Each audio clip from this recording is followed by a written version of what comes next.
Ladies and gentlemen, welcome to Trail Mix, where the nuts might be a little stale, but the company is always fresh. Craig Crawford here, retired journalist working for nothing but the truth and Social Security checks. It's the day after Christmas, and so I don't know if we're going to have a lot of chatters today, but I'm here, barely. I've been doing a lot of heavy-duty, nerdy techno stuff with HTML code. Ooh, that is some scary stuff. We'll get over here on the Trail Mix. Let's get Trail Mix up here on the screen. This morning, we can always count on Pat D, but this morning I got a little busy. I put some work into Trail Mix today and put something up. I can't say I put a whole lot of work into it, but what I've got here is Jimmy Kimmel. Jimmy Kimmel. This was strange, wasn't it? I mean, he went over on, I guess I need to move my microphone a little closer. He went over, I will put the comments up here. If you got comments, I've got you on the screen. If you want to put a comment, if you're on the YouTube page. And so Jimmy Kimmel goes over, well, no, he didn't go over there. I guess he taped it here. He gave a speech to the British people. Jimmy Kimmel. They have a thing over there on one of their channels, an alternative Christmas message. You know, the Queen always did. Now the King gives a Christmas message. That's a big tradition over there. I actually always watched Queen Elizabeth. It was kind of a big part of the Christmas tradition for me. And so Jimmy Kimmel got on, and they asked him to do this alternative Christmas message to the British people. We've got it. We put it here on Trail Mix this morning. I put it up as the thread because I thought what he had to say was just so interesting, and I agree with it. But I could see where a lot of people are going to have a big problem with it. I already know some people that did. I mean, like here's some of the, I'll just read one quote here that kind of the teller is: from the free press to science to medicine to judicial independence to the actual White House itself, we are a right mess. Put it in kind of British talk there. Jimmy Kimmel told the British TV viewers he apologized for any effects on their country and urged them, don't give up on us. Anyway, I'll let you hear it for yourselves. I guess I could pull it up, maybe make the screen a little bigger. We're still getting used to a lot of this technical stuff. It looks like you can see that fairly well, even on the little portrait, the little phone screens. Anyway, here it goes. We'll play it.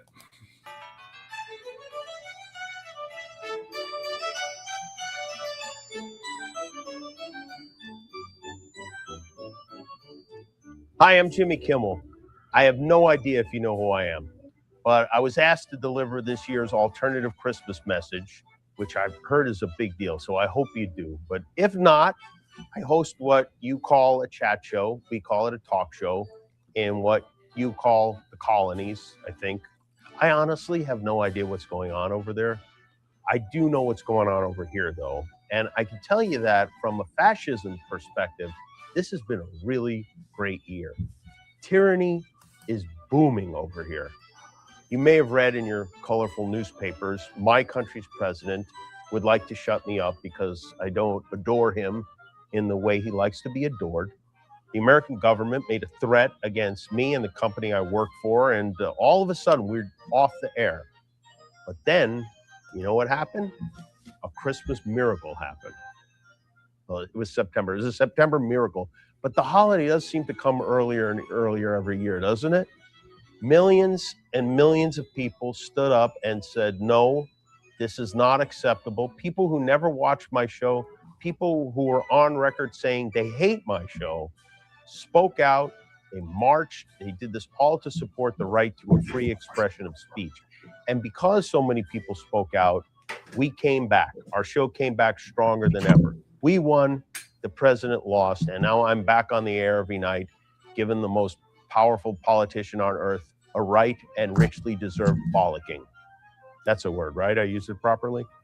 And the reason I'm telling you the story is because maybe you're thinking, oh, a government silencing its critics is something that happens in places like Russia or North Korea or LA, not the UK. Well, that's what we thought. And now we've got King Donnie VIII calling for executions. It happens fast. You know, it's funny. We Americans are very proud of not having a king. It's kind of why we left. Earlier this year, tens of millions of us marched at protests called No Kings. You had some of those there. And just for the record, we have nothing against your king. I mean, I don't know if you know this, but his son lives here. Some of us just have a problem with the guy who thinks he is our king. Here in the United States, right now, we are both figuratively and literally tearing down the structures of our democracy. From the free press to science to medicine to judicial independence to the actual White House itself. We are a right mess. And we know this is also affecting you. And I just wanted to say, sorry. And we want you to know, or at least I want you to know, that we're not all like him. We're not all like that. I know from the musical Hamilton that our countries didn't start off on the greatest note. But I also know from seeing Love Actually that we have a special relationship. So if I might speak on behalf of my country, which I most certainly do not, our message to you, our friends across the pond this Christmas, is don't give up on us. We're going through a bit of a wobble right now, but we'll come around. It may not seem like it, but we love you guys. We even love the things about you that you don't like Simon Cowell, for instance. We are not bright. We're Americans. No one knows better than you. We're always just a little bit late to the game. But do we come through in the end? Maybe. Give us about 3 years, please. Thank you for your patience, and thank you for Spider-Man. Merry Christmas and happy holidays. I'm not sure I really understood what he meant by Spider-Man. Maybe somebody can explain that to me. Anyway, I can't get my earbuds working today. I don't know if that's going to affect anything or not. But I'm going to take a look at more of what's going on here on Trail Mix today. You know, I'll make this full screen. Maybe it'll be a little easier to see. Yeah, that's what I put on first today. And then, yeah, and Pat D had a nice little Christmas message yesterday. This was yesterday.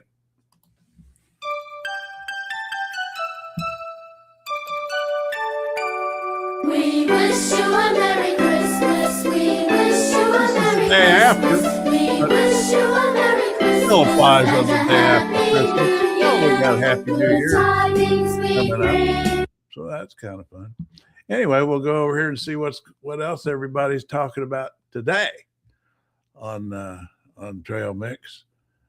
Come down here. You know, you get on the page, trailmix.cc. Come down here and you click the comments button. You can see what everybody's talking about. Oh, yeah, Pogue, he's up in New York today, but I guess he was up early. Pogue was up at 5:05 a.m., looks like. And he picked up on some of Jimmy Kimmel's talk there.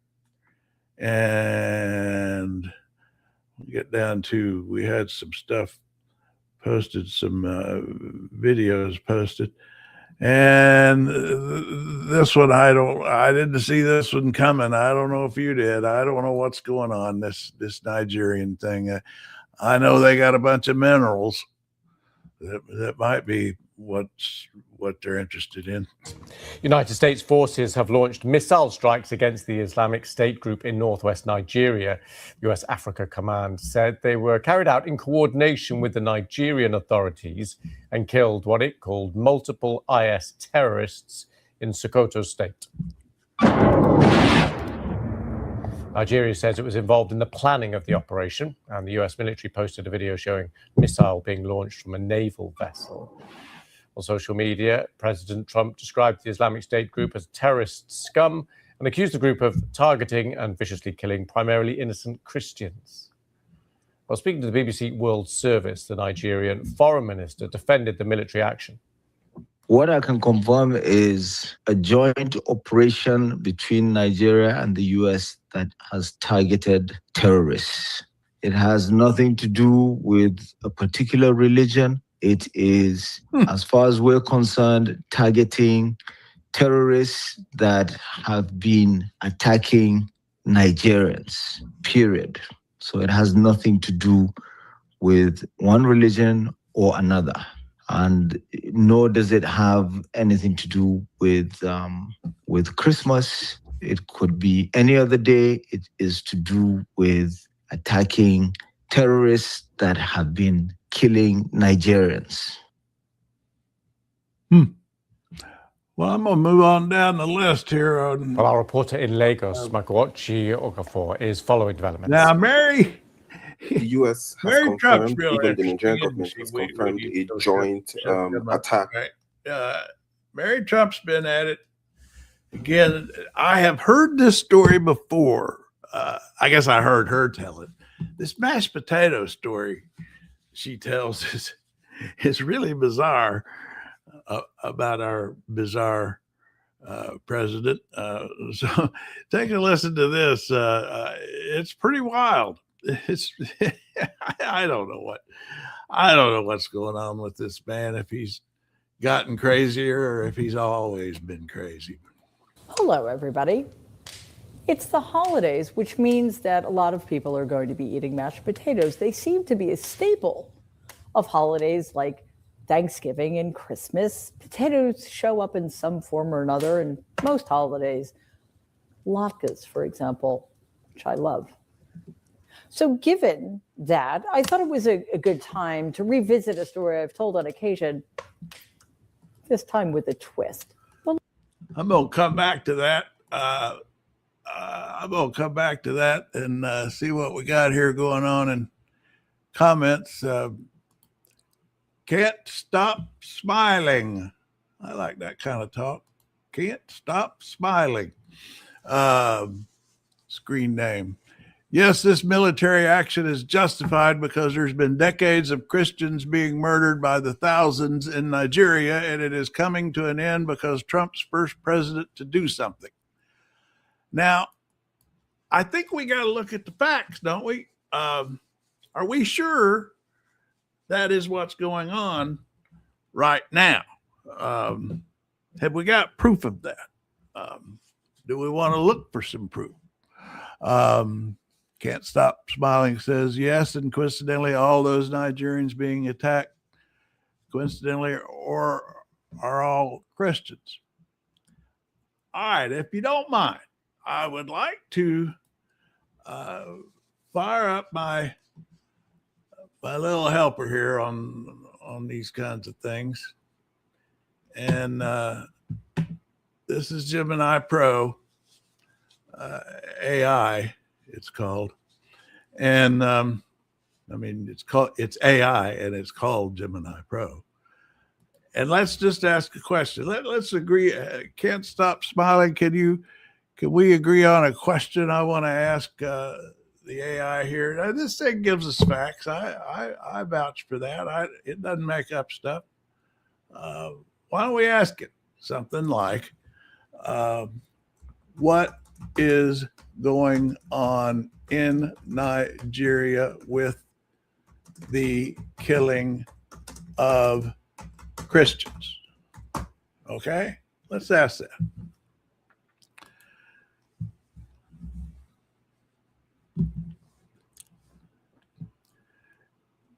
It's examining Nigerian. It tells you while it's working on what it's doing, which I find kind of interesting.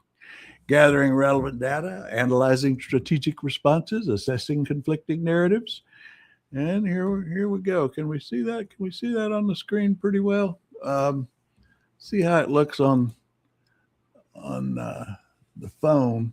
You got to figure out how these things look on the phone and elsewhere. Anyway, let's see what he says. Major developments that have occurred in Nigeria over the last 24 hours. All right, we know that. As of December 20th, the situation is defined by direct military intervention. Major event, U.S. strikes. We know that. We know that. What? Get to my question. All right, follow a period of intense violence, specific threats against Christian communities, kidnappings. In late November, over 300 students and teachers were kidnapped from St. Mary's Catholic School in Niger State. Okay, Christmas massacre plots, intelligence reports, and NGOs had warned of planned coordinated attacks. Then we come down to casualty estimates. Rights groups have reported 7,000 Christians killed in Nigeria, describing it as a silent genocide. And now let's get some of the perspective. That's what this thing does, is it lays out what are pretty much agreed upon facts, and then it looks at if there is any kind of disagreement from sides, what the two sides are saying. And here's the narratives. The persecution narrative is our position, the Trump administration.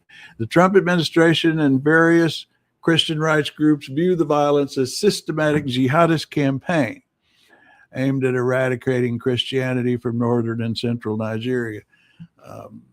And now let's see what the other narrative is. Then we'll see which one we agree with. The resource conflict narrative, the Nigerian government. Okay, this is what their government's saying. And some international analysts argue the violence is primarily a resource war between herders, mostly Muslim, and farmers, often Christian. Now, herders and farmers, I might need some help on what the difference there is. That they're fighting over land and water, exacerbated by climate change. They point out that Muslims in the north are also frequently victims of bandit violence. Okay, current status. Tensions remain extremely high, while the U.S.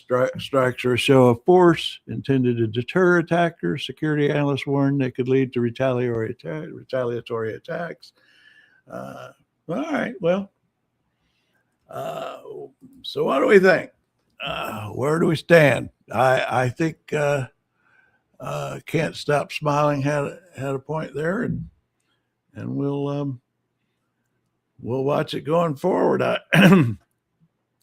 I guess it's apparently nobody's agreeing that people are getting killed over there. I mean, nobody's disagreeing that people are getting killed over there. It's just a question of whether it really is a genocide against Christians or something else. Get back to Mary Trump, which is what I was doing before Can't Stop Smiling came along. And this story that she was going to tell on mashed potatoes. it's kind of a wild one. Let's start with the infamous Trump family mashed potato story.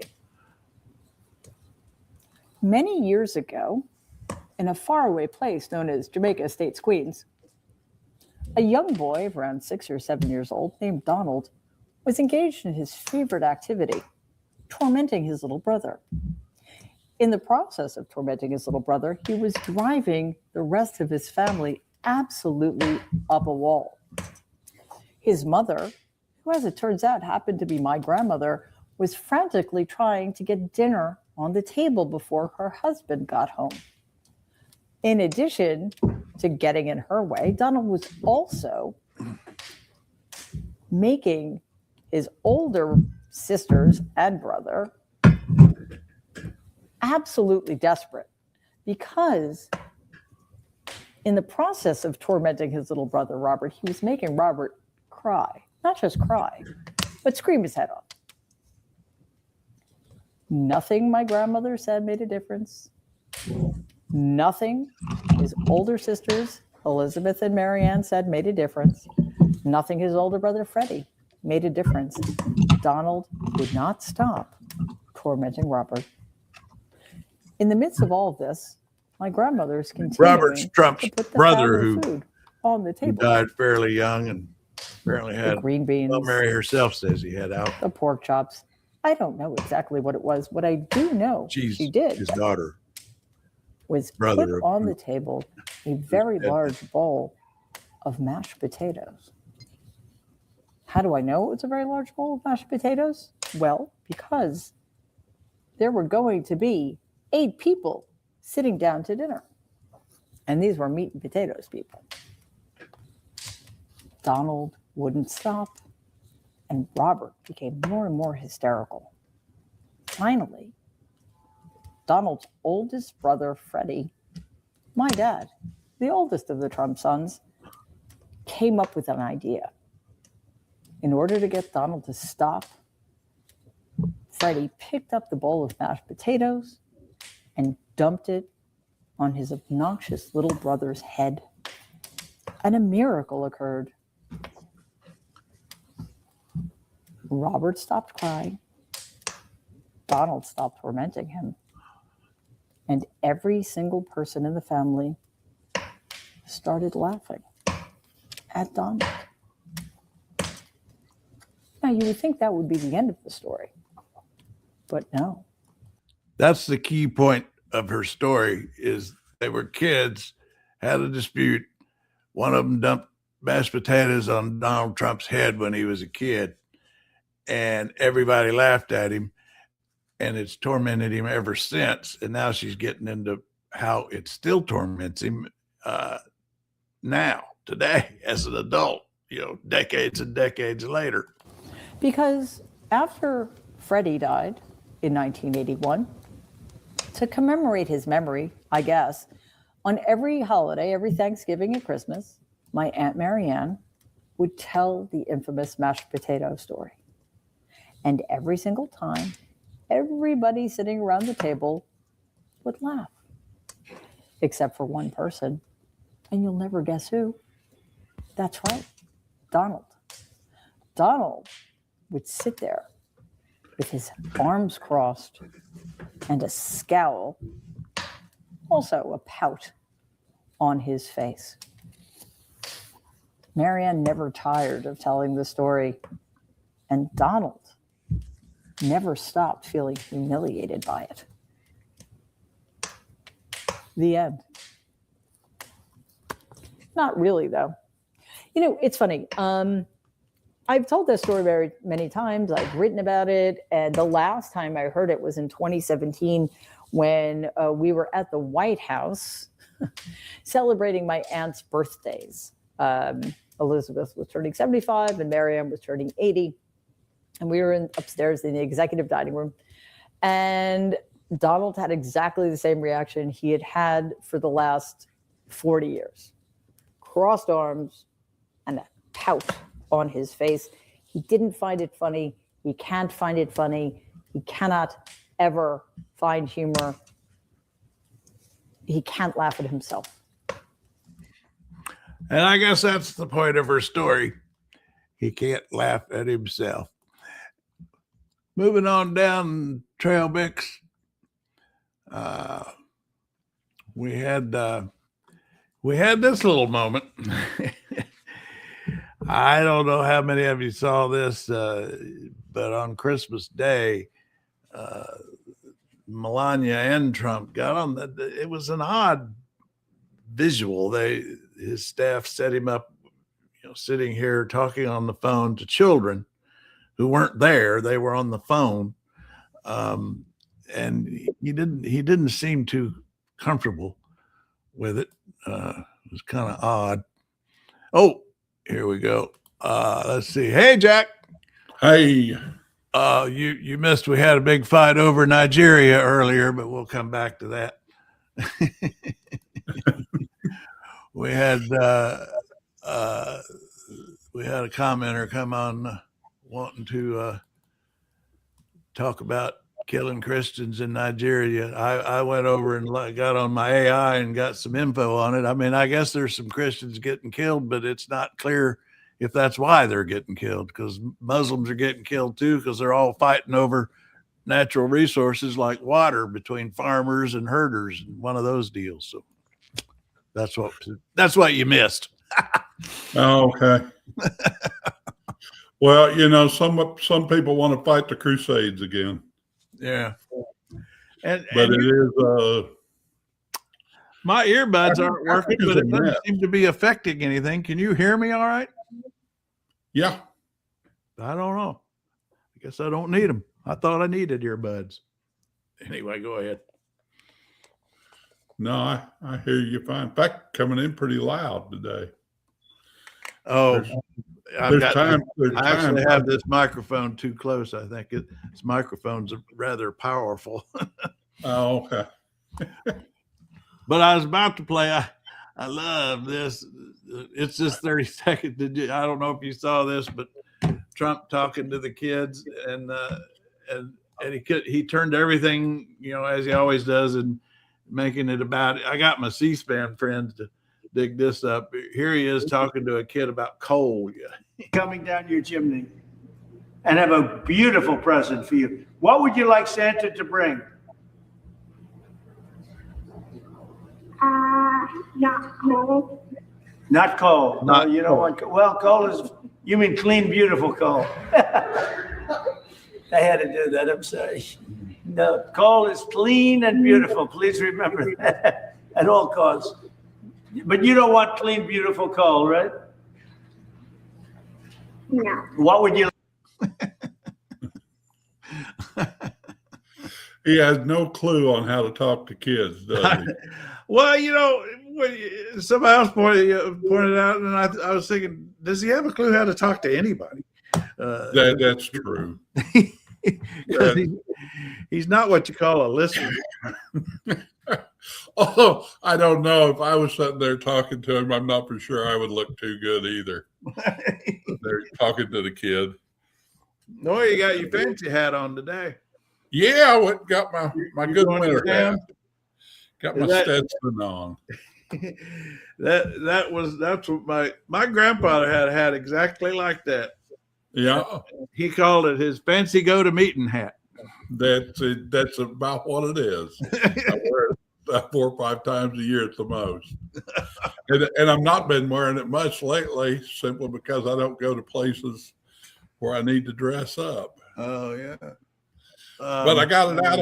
I'm gonna do Sunday. I'm gonna do a little politicking. So Are you? yeah, one of the local people's running, going to try to take over one of the Republican seats here in Springfield. Got a hold of me, and because I donated to the. Oh, you Go. talked about her, I think you talked about her once before that you'd gone and met to talk to her or something a while back. Is that the same Yeah, one? yeah. She called, and I just happened to answer the phone because it showed up with her husband's name as the ID, which is a rare thing. But it showed up, and I was thinking maybe it was my neighbor, because my neighbor had a weird name like that too. And so I answered it. And I kind of, after it was all over with, I got to laughing at myself. It's like I gave her a job interview. Oh yeah, that's Oh, what yeah, I remember you talking about. Yeah. I asked her all kinds of different things about one, how would she, being a Democrat where the Republicans basically have total control, how would she accomplish anything for this area? And then we started talking Democrat. I just started asking, well, who do you know in Kansas City? Well, she hummed and hawed, and I said, well, do you know? And I came up with the name of somebody that I knew.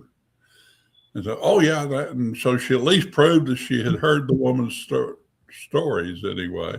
Huh. That she knew her well enough to know a few of her trials and tribulations. Well, now what is she running for? It's the Missouri legislature is divided up into the legislature and the Senate, and the Senate only has a few people, and she's running for the Senate, and all these folks are term limited. Is she in the House now? The state House? She's in the House now. Yeah. And then basically she'll be representing all of Springfield, All of Springfield's in one district Huh. for the most part. And there's an incumbent in the seat. No, I think the incumbent got term limited and it's going to be open. Oh, And there's a good chance Springfield is like a lot of the world, is that Springfield's turning liberal as the rest of the world's turning conservative. And so, well, yeah, I think it'd be interesting to follow this, that you're involved in it and everything, just as a little microcosm of what's going on. well, I'm a big believer in state. I mean, I used to, for years, I was so irritated with Democrats not focusing on state legislative races, and they're awake to that now, but for years they just let Republicans have free reign in state. They weren't even running candidates, Democrats, especially in Florida. Yeah, well, I think, where was it? Was it Texas that bragged about getting a candidate in every district? Yeah. And you talk about Democrats bragging. Yeah, I saw that and I thought, well, that's what you should have been doing for 30 years. I mean, congratulations, you finally figured that out. I mean, I'll admit that, you get out here in like rural Missouri and you run most of the candidates that ever run as a Democrat are kind of what I call gadfly candidates. They're perennials that have been doing it for years, and it's just their form of entertainment. Well, now does this person, does she have a website we can pull up and look at her? I don't know. I looked and she didn't really have one, and that's another problem I've got. But what's her name? Oh, I can't. You're not ready to reveal. You know me. I tell all. Well, if I'd known I've been talking, I'd have looked up and got you some facts. But well, we'll get back into that sometime. I think it'd be interesting to follow a race that you might get involved in it. And, yeah. Now we got somebody here. Now I'd like to ask this person, why does somebody come on this Justin O. Garcia and just write Bill Clinton? What does that mean? Is this Bill Clinton derangement syndrome at work, or is this Bill Clinton's I support Bill Clinton? Justin, if you're still there, tell us why you wrote Bill Clinton in the comment. He's replying to something from 15 minutes ago. Yeah, it could be. I don't know what we were talking about the Nigerians earlier, but I don't know if you followed this Nigerian thing at all. I mean, I did. I've not read the latest news. I know there's a lot of problems with ISIS and with the Muslim fundamentalists. Yeah. They tend to just wander wherever there's a new war and go fight. Yeah. This Africa's where it's going on now. I did pull up this because this isn't something I know a whole lot about. But I mean, apparently, they were kidnapped in late November. 300 students and teachers kidnapped from a Catholic school. I didn't know about that. While many were released just days before, the incident highlighted the vulnerability of, and then a Christmas massacre plot. 7,000 Christians killed in Nigeria in the first 7 months of this year alone, according to one. Now, there's one, but then there's two different narratives here. This is what I like about what this thing does. I programmed it to do this. I say, when I ask you about a story, give me the facts that are objective, and then give me at least two sides or however many sides, the point of view of the different sides on the issue, so, and we call that the narrative.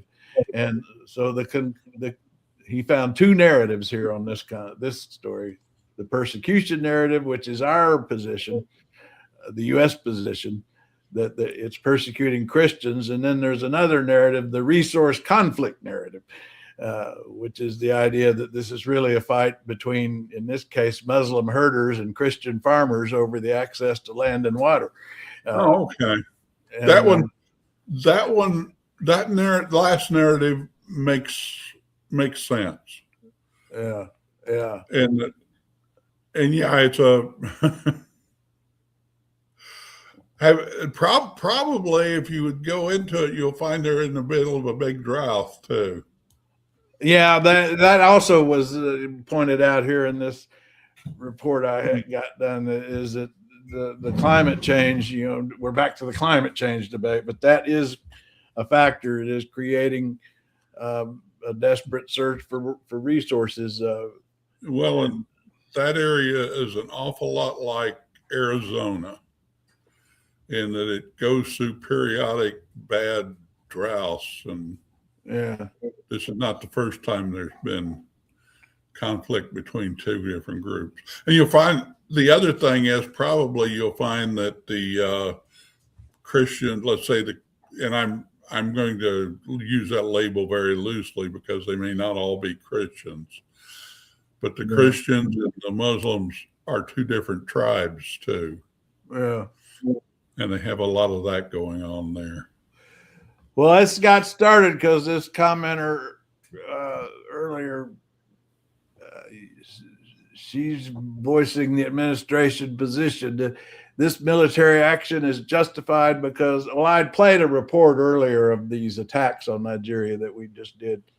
This military action is justified because there's been decades of Christians being murdered by the thousands in Nigeria, and it is coming to an end because Trump's first president to do something. So anyway, I guess it's not coming to an end. I hate to tell you this. Yeah. I don't think dropping a few bombs doesn't solve anything, or a couple of raids. But the thing is that what I've been doing is like, I think this is kind of becoming my pattern for this, which is a good one, is I just pull up Trail Mix and start, everybody finds so many interesting things. And so I just kind of start scrolling through Trail Mix now, and Stur's talking about the mash. I played Mary Trump's mashed potato story earlier, which somebody had posted here on Trail Mix, and Stur's responding to it here. I just kind of looked at the headline on that one. In fact, that's all I really did was just scroll through things. Well, I played her telling the story a little earlier, and it's a story I'd heard her tell before, and she takes 10 minutes to tell the story, but I can reduce it. Is when they were kids, real little, they had a big fight at the dinner table over something, and Donald was making a big ruckus. I think he was only like 4 years old or something. And so to shut him up, one of his brothers dumped a plate of mashed potatoes on his head. And that shut him up, but everybody laughed at him. And then that became a family story that they tell every year. And Mary Trump says that every time they would tell the story, he'd get mad, even as an adult.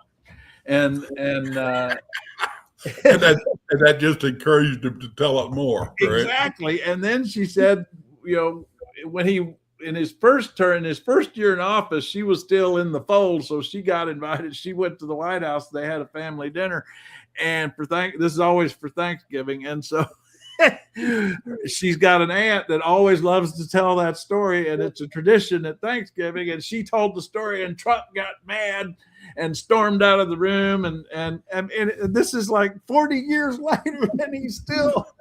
And her whole point is that he cannot stand, any, being the butt of a joke. He just can't handle it, and that's her whole point of the story. How do you not learn? With his experience, how do you not learn to grin and bear it? Yeah. I can understand, it's one thing to be a 4-year-old and doing it. Yeah. Or a kid. But by the time you're 50 years old, you've run into enough situations that you should have, or maybe he never had, maybe being the rich rich baby, sheltered him from all that stuff. Stir all they do around our house is encourage the. Oh yeah, right. I learned young just to smile and say nothing. And that actually prompted Stir to make a very good point that I agree with. Stir has a new name every day now. Now it Stir's History. History. Yeah, well, every time he does a post. I like this point that he makes here, because I was there. I was at this event. I was across the room, but I was sitting fairly far away from Trump, but I could see his face well enough, and I could see his reaction. Stir right, and I maintain that it was being humiliated at the White House Correspondents' Dinner by Obama, a black man, which resulted in stepping up and further into the actual Trump stump presidency. I agree with that. I really do think, and it connects to what we're saying. That's how petty he is. I think he actually decided to run for president because of that moment. It's the mass. I mean, basically, Obama dumped a plate of mashed potatoes on his head at that dinner. Could be. Well, I don't know. Hey, I have given up on trying to explain Trump or understand it, or even understand why anybody, I can understand the guy here that's worried about the Christians. Yeah. And, and my basic thing is that he is getting his information from a Christian source that's it's a big deal. Probably trying to fundraise off of I mean, the Christian groups are all worked up. I mean, they're the ones pushing him on this. The evangelical group, absolutely. I mean, I've been seeing, and that's been going on for some time. I mean, he had the Nigerian president in the White House. This was months ago, and he started ripping into this stuff and claiming that that they're killing. I mean, I think he was not just Christians, but any white people. But and the president sat there and tried to defend himself and say this isn't going on and everything. And that's the meeting where Trump was so impressed at how well he spoke English. You remember that? And the guy, he says, your English is really good. And the guy's like, well, we're an English speaking country. I that's one of the great moments. Well, I don't know what to say. I mean, here I am out here in rural Missouri thinking that I'm fairly isolated, and I end up understanding the world better than the president of the United States. And that's scary. Yeah. Well, let's see. We got some more. We got some more commenters. Let's see. Never forget Trump pardoned cop beaters. I ain't forgetting it. And thank you for reminding us. The Awesome Waffle. That's a great screen name. The Awesome Waffle. I like that. You are awesome. I agree. We cannot forget that. It's amazing. It's one of those things we've almost normalized it, but it's incredible. I mean, all of his pardons, for the most part, are just totally unprecedented. I mean, in a way that I can't even come up with a description. Yeah. They're so different. Nobody else would even have thought of, you would have had to have begged forgiveness and told somebody how you had really changed and done a ton of good works to get most of those pardons from any president. Well, and he just hands them out like candy. And the awesome waffle is tracking you. He's saying, never forget Trump pardoned Jake Lang, who used a baseball bat to beat up police at the Capitol. And then he goes on to add, never forget Trump pardoned Ronald McAbee, who tackled a police officer on the ground, screamed he would rip his head off, and punched the officer in the face with pleated gloves. Awesome's on a roll. He's got another one. Here's another one. Oh, is Jamie here? Oh, there's Jamie. Hey, Jamie. We're just reading a new commenter whose screen name I really like, the Awesome Waffle. Yeah, he's got everything on cut and paste. You're not the only place he drops these in. I'm all for it. He pardoned Julian Cater, who used bear spray to attack police officers defending the entrance. Yep. We care. We care, Awesome Waffle. No one cares that that's wrong. I agree that that's wrong. I do think that's worth cutting and pasting. Well, I think the basic thing is just since they were, he pardoned things. Victor just pardoned again. Yeah, we're back to that. We're back. Is that the same guy that called us old farts? Is it? I don't know. I think it might be. I turned that into a whole video. And you know what? That sucker, I cannot believe the traffic that thing wound up getting. Hey, fart jokes are original jokes, when you're a kid. Yeah. You don't know anything about sex, but boy, you understand farting. Yeah. What about the Zelensky Trump meeting on Sunday? It looks like they're wearing Zelensky down, and I hope to hell not. Oh, you know what?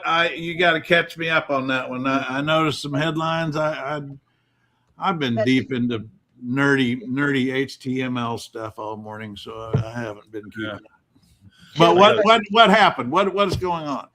Well, basically, it's been scheduled, and the headlines on it is Zelensky is willing to make some concessions about the area, that Putin wants to take over, and we're back to the old thing. It doesn't matter what he agrees to because Putin isn't going to do it. Yeah. Sometimes I think Zelensky's just trying to show he's taking the high ground, and I think it's kind of like calling bluff. I think he knows Putin's never going to do a deal. He doesn't want a deal. He's never going to do a deal. I don't believe. I mean, he does not want a ceasefire. He does not. He just wants to pretend to negotiate and convince Trump he's serious. And of course, Trump will not really do anything. He's pretty well dumped Zelensky as well, and so Zelensky needs to keep Europe on his side. That right there, I think, is Zelensky's strategy. It costs nothing except the jet fuel to fly over for him to meet with Trump, nod and listen to Trump's ramblings and listen to whoever Trump brings in. He probably even takes him a little tranquilizer pill before he comes to the meeting. Because he knows it's a waste of time, except he needs to appear reasonable to the rest of Europe. Yeah. And he needs to keep his people uplifted enough that they will continue killing enough Russians that Putin absolutely has to do something, if only to keep his economic engine running. Yeah. Of course, he could offer to change the name of Kiev to Donald Trumpville. That would get him support. Or a hotel in places where they bombed places for people to live. I thought that cartoon I ran across the other day where where the drug boat said, "We'll invest," and had a big sign on it, said, "Yes, we're a drug dealer, but we're going to invest all of our profits in Trump coins."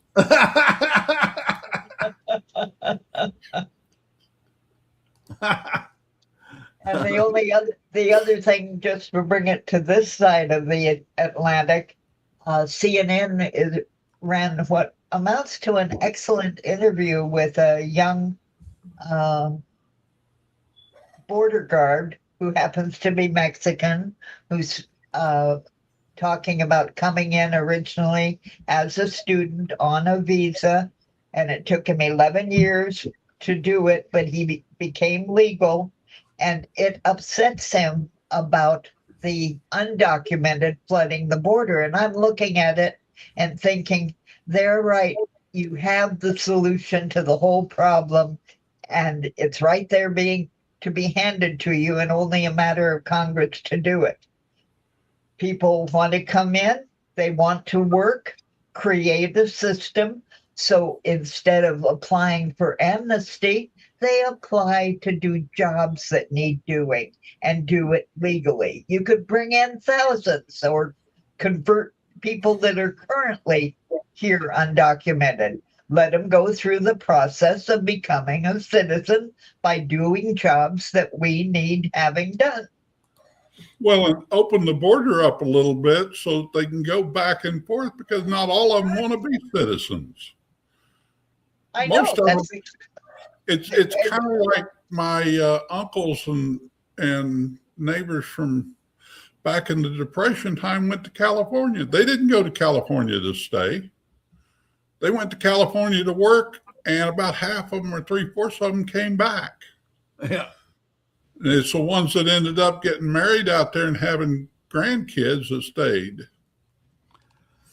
And, we learned, when there was a bipartisan bill that could have passed and Trump blocked it, toward the end of Biden's presidency and previous times, going back to George W., every time we try to come up with a new system for immigration, for asylum that makes sense, because we haven't updated it since Reagan, it's the right wing that stops it, because they don't want a solution. They want the problem. They want to run on the problem.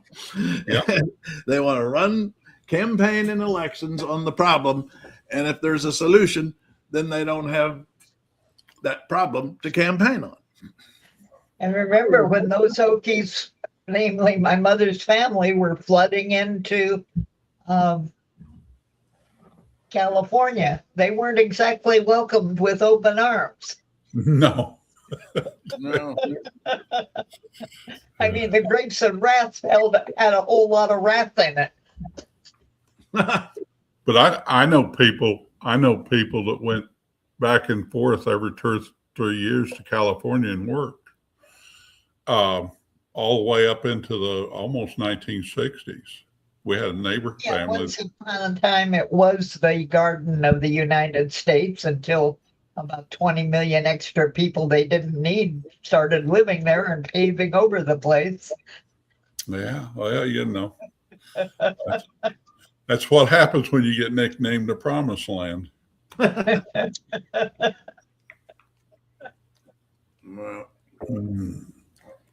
everybody have a nice Christmas. Yeah, it wasn't bad. Went to my sister's Christmas Eve, and we had a nice they got out. Well, they decided not to do gift exchange or anything and do away with that, which I was liking. And then they were going to do, my nephew was going to get some games together to play games, but all the games they had, it took too much brain power for me to learn. So I just sat there and made rude comments. They tolerated me. We did our family dinner on Christmas Eve, and then yesterday I went to the movies to see Song Sung Blue. Oh, I saw you wrote about that on Trail Mix. We're planning to go Monday to see that. It is a darn good movie, and if you read online, they go down through the what is fact and what is real. the movie is very, very close to being totally real. You Oh, know, good. they compressed time a little. Yeah. You know, that was actually over almost 16 years. And the children's ages, they made them older than they were in real life when the couple first got together, things yeah. like that. But the music is wonderful. Yeah, And of yeah. course, Big Diamond, but it's Jackman and Hudson doing the performing, not Neil Diamond, even though Really, it's yeah. Huh. yeah. Kind of like when what's his name did Johnny Cash. He actually did the singing, Right. and was pretty good. And like with the Cash bio, the singing is not out of context with the movie. It's integral to when they were actually performing in clubs and on stage. Yeah. So that's, or, you know, rehearsing in the garage or whatever. So they get into like what the sort of the background, the backstory of the songs that. Not the backstory of the songs, but the backstory of Sardinia, the couple that did it, Thunder and Lightning, who became these local celebrities playing fairgrounds and small clubs, and that are just absolutely beloved by the people. Now, is this Neil Diamond and his wife you're talking about? No, I'm it's like a Neil Diamond tribute couple. Oh, so he's not actually playing Neil Diamond. No, he is portraying. They are portraying two real people who performed Neil Diamond songs, not as impersonators. I got totally confused. I did not know that. Okay. Yeah, not as. I thought this was like the Johnny Cash movie where they were actually portraying them as real people. And no, they are real people, but they're not. It's not Neil Diamond. Not Neil Diamond. Okay, all right, we straightened that out. I had that completely confused. And it's just. Well, now when I go to the movie, when I go to see it Monday, I won't be so confused, so surprised. I would have spent the first 15 minutes not paying attention, trying to understand what's happening. Yeah, no, he was a serviceman who came back, and the part they don't show except to reference a little bit right at the beginning, but he became an alcoholic. But when the movie begins, he has been in AA for 20 years. So it starts him off in that stage of his life before he meets her. Well, I assume it will be legal to play on YouTube to play the trailer. I assume they'll let me play the trailer. I'm sure it's all over the web. Yeah, I've got it right here. So let's play the trailer.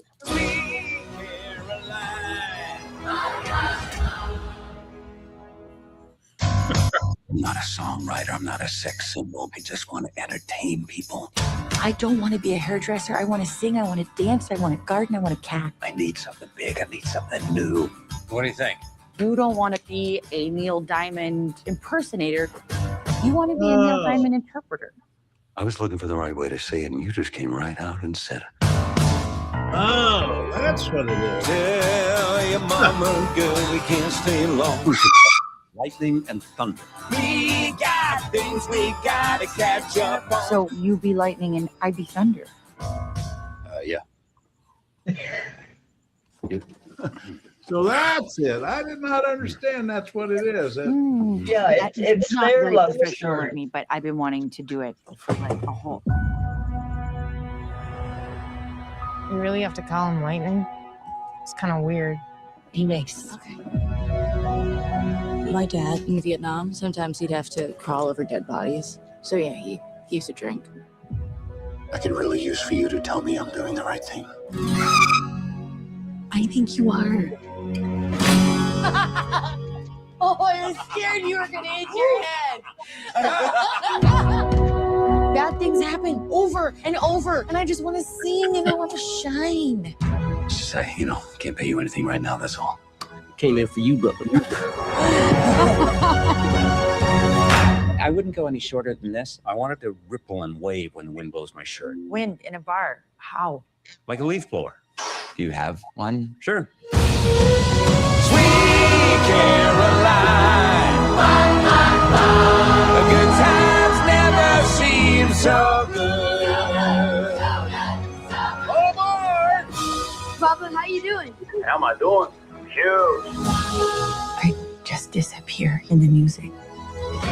You two always know what to do. I can't thank Neil, because every thank you I got belongs to you, Dom. You're my August night, my September morn, you're my crackling Rosie. Yeah, lightning and thunder. So are they still alive, these people? She is. He is not. And really? yeah, I won't tell you the ending of the movie. Oh, okay. Yeah, we don't go out to movies hardly at all much anymore. Well, David likes to go. I'm not a big fan. He's got friends he goes with sometimes. I get kind of restless. I'm so used to being able to pause my Netflix and go make a sandwich or something. That Well, for the first time in years, I sat down in a theater filled with people. And when we came out, there was a line waiting to get in. Uh-huh. Well, good. Maybe we'll get. I've got to get back to going. I got out of the habit after Sherry passed away of doing it. I used to before we got together. I lived by myself. I'd go out to a movie just to get out of the house. Uh-huh. Well, what I like about it is, it's like getting back to that old time, not these super blockbusters with all the special effects and crap. I'll leave that to the kids. Yeah. This is the kind of movie that you just go to have a good time, being surrounded by people who want to just see a good story. Yeah. And it's not schmaltzy, it's not wacko, I suppose you would put it in the class of being, if they put it to streamer, it would be, this is the high class version of cheap streaming movies. Yeah. Well, there's something to be said for Craig breaking out of his habits of having every 30 seconds to have something new. Yeah. Sitting down for 2 hours and enjoy just what's in front of you. I mean, sometimes it takes me, like it took us, we just the other night finished the Ken Burns series because we just watched like 30, I could handle like 30 minutes and then I was distracted, So, and it was 6 2-hour episodes. So it took us like 2 weeks to watch that. It's actually becoming a phenomenon that the scientists are writing articles about it, that your attention span is getting shorter and shorter among people. I can remember when I used to sit and read for 3 and 4 hours at a time. Right. And now I have a hard time doing it for more than an hour. Because I literally get mad at the microwave taking too long. Come on. Or worse than that, you put it on there and say, okay, I haven't got time to wait for this, and you wander off, and the next thing you know, you got smoke in the house. Mm-hmm. Well, that's our hour. I'm gonna try to keep these to an hour. Good idea. And have a great day, gentlemen. And I'm gonna end with our little this is our biggest traffic short in the last week. Who'd have thought this would be what it's about? But I'll wrap up with this. There is nothing worse than farts, but now 2 old farts. Wait a minute. He left you out, sir. We're 3 old farts. One of my sister, when she was still working and so on. She said she had to be real careful what she ate to go to work. She said now she understood why people call older people old farts. 5,000 views And and he counting. would make Kentucky beans, and we called them. He called them firecrackers. Well, fart's the oldest form of humor. Okay, I'm Lady Mau Mau, Craig's built-in emergency brake. If this wasn't enough for you, sign up for the newsletter. It's free, it's thoughtful, and it occasionally makes sense.